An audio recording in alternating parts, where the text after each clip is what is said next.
My name is Ben, and I have two daughters, Lila and Esme.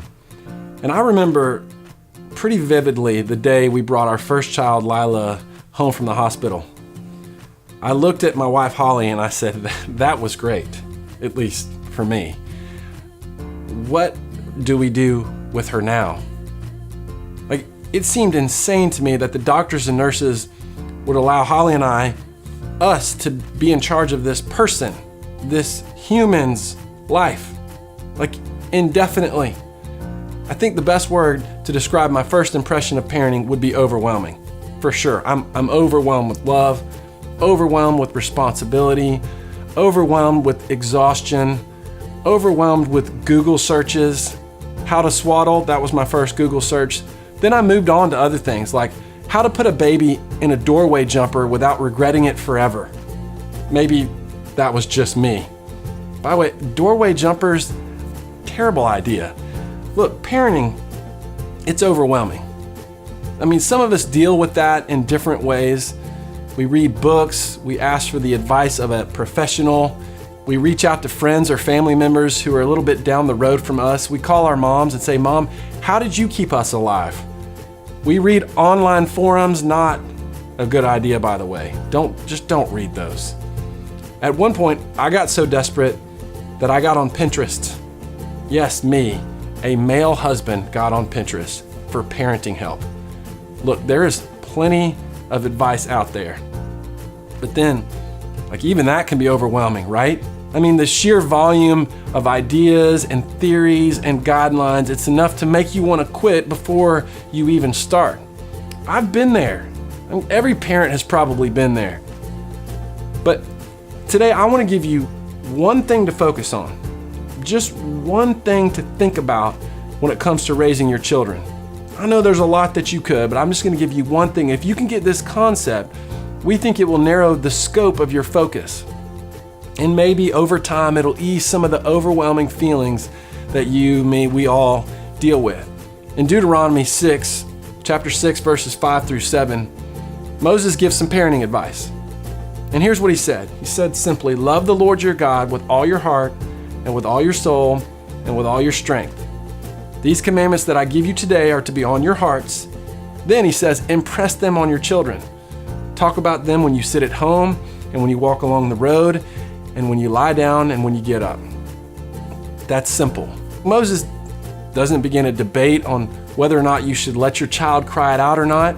He doesn't say this one command I give you, baby sign language.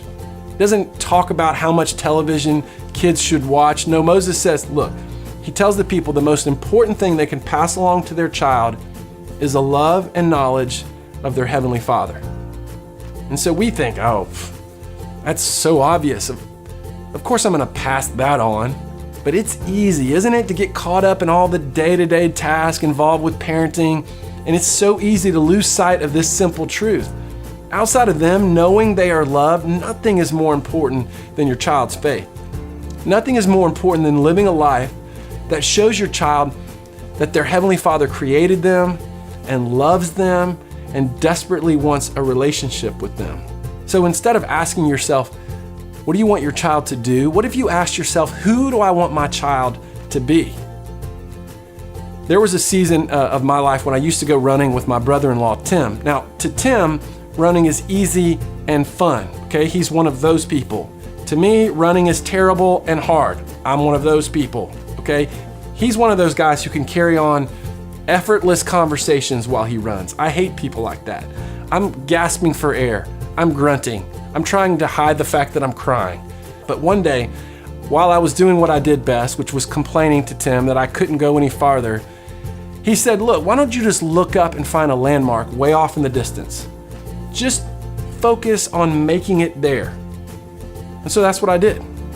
Now, focusing on that spot, it didn't put any more oxygen in my lungs.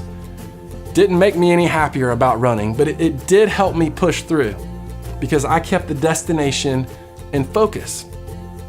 And that's what we want you to do with parenting. We want to help you choose a spot in the horizon to focus on.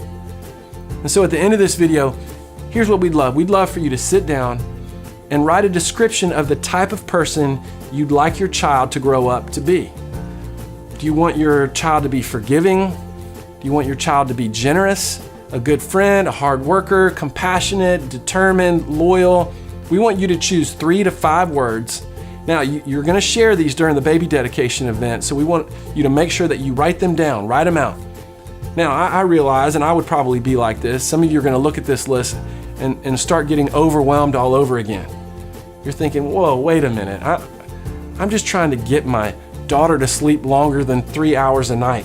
I'm trying to get my son to eat something other than marshmallows for dinner.